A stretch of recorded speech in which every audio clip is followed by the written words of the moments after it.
Yeah, it was Beulah who took the money, and that was confirmed to Persephone that Beulah was a crack addict. Persephone had suspected as much, considering Beulah's appearance, but her behavior of late confirmed it, for sure. She was getting $200 a week for her 12 hours of work. Persephone knew that much because of the accounting program she had worked up for the office.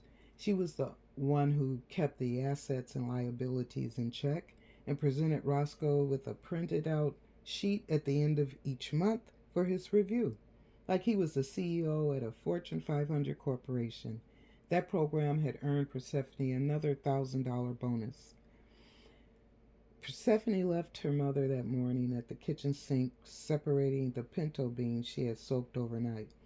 That meant Persephone would have to pick up something to make a big salad with from Farmer Jack's on her way home. Her mother had long suspected her diet, even before she confronted Persephone with her suspicions. Instead of trying to help her daughter, her mother all of a sudden started throwing down in the kitchen, like Sunday came 3 times instead of just once a week. But Persephone resisted the juicy roast beef, thick steaks, fried chicken, mashed potatoes, and gravy, and homemade, after not making any in years, homemade biscuits. When Ma had seen that sabotage attempt wasn't working, she went for the big guns: chocolate, coconut, and pineapple cake, sweet potato pie, peach cobbler, and blueberry cobbler, which she knew had always been Persephone's favorite. But that all came to an abrupt stop after Mom discovered she herself had packed on 20 pounds. "You going to church with us tomorrow?"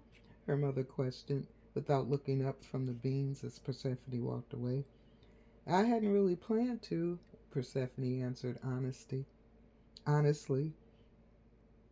"Well, whatever plans you be making, you know you can't party all night Saturday and get up and serve the Lord on Sunday morning. So if you keep your ass home tonight, you can get up come time tomorrow morning," her mother stated, ignoring Persephone's previous answer. "Yes, ma'am," Persephone replied. "I'm running late. See you later." She called and then was out the side door. She didn't bother with the alarm since Mom was in the kitchen and had the steel door open and the screen door locked. Persephone arrived at the office seconds after Sally. It was Saturday, and that always promised to be an easy day. It was the only day Persephone ever wore blue jeans to the office. Sue and Mona arrived approximately 45 minutes later, with Sky just steps behind them. Mona had revealed to Persephone that she was attending Wayne Community College as a medical secretary so she could marry a doctor. Enough said. Sue was on ADC with 2 little boys, 2 and 5 years old, and was trying to make ends meet until the boys were both old enough for school so that she could go back and get her GED. Persephone thought odds were that she'd just get pregnant again and continue to use her children as her excuse not to get her education and escape from the crippling cycle of welfare. Just then, Beulah marched up to be buzzed in the door, and Sally pressed the buzzer. Only Sally, Roscoe, and Persephone had permission to use the buzzer. Roscoe had gotten it installed as a security measure after some drunk man came in a few months ago wanting to know about his house insurance. From the computer room where Persephone was seated, she could hear all the happenings up front when she kept her door open, and it was open now. She heard the buzzer and figured it was either Portia or Beulah. After she heard Beulah's familiar grunt of hi, Persephone knew exactly who it was. Then she heard Beulah go into the office next to hers and slam the door. There she is. Hey, Portia. Girlfriend, how you doing, girl? Persephone could hear Mona's unmistakable voice all the way in the back of the computer room. Portia had Portia must have snuck in behind Beulah. After a few minutes, Persephone got up to get herself a can of Sprite. She was actually using that as an excuse to speak to Portia. When Persephone had Beulah's office door halfway open, it was kicked shut. Persephone knocked on the door. Hey, Beulah, hand me a Sprite in a plastic cup. That's all I want, okay? Get away from here, bitch! Beulah screamed. No, I'm Lucy. We don't have anyone by that name working here today. Nah, could you hand me a can of pop, please, ma'am? Persephone said in her gentle voice, the one she might reserve for a testy gorilla. At the same moment this exchange was occurring, Portia was coming toward Persephone with a smile. She was about to say something when Beulah swung open the door and threw a can of Sprite in a plastic cup out the door, just missing Portia's head. Instead, it thumped against the wall, then ricocheted and smacked into Portia's right thigh.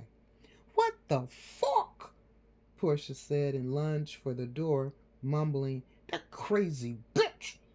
Before Persephone knew what was happening, a fight ensued, with all the bumping and knocking that a good fight promised. Ooh! Mona screamed, and both she and Sue came running. Mona was bucking her eyes, and Sue was smiling like a lunatic. They stood behind Persephone in the doorway of the old checking room, watching the event. Beulah had grabbed a fistful of Portia's thick black hair and was snatching her head. For a moment it seemed like she wanted to see how many pulls it would take to actually snap Portia's neck. Then Portia got some footing in the thick-soled Nike she wore and kicked Beulah's left kneecap like she wanted to see if it could actually bend that knee from the other side. Beulah let out a sick grunt and let go of Portia's hair, visibly biting back the pain. Stupid motherfucker, Portia mumbled. She positioned an elbow and slammed it down on Beulah's right eye, which instantly began to swell like a cartoon character's. The blow made her stumble over on the floor. This made Beulah even angrier, and now she was making animal noises in her throat and spittle was flying from her mouth. Beulah was wounded, not paralyzed. She tried to get up on her good knee and make a lunge for Portia's legs. It seemed like she wanted to tackle her down so she could try to get to her better. But Portia sidestepped her like a matador. The whole thing lasted maybe 3-4 minutes tops. Soon Sally pushed through. Mona and Sue and went into the room. She made Portia and Lucy get out, and she slammed the door behind them. Portia walked back up front, checked to make sure she still had both earrings, sat down at her desk, and then searched for her purse. Mona and Sue took turns whispering loudly to Portia about how she had kicked her ass. All that time, Sky had been single-handedly managing the phones and now had 3 lines flashing hold. Girlfriend, you ain't tell me you was a black belt, Persephone whispered through a laugh. All 3 women were going on like that and still ignoring the phones when they all suddenly broke off into silence. They had all heard a door open as someone was coming toward the front, but instead of normal footsteps, the noise sounded like step, bump, step, bump.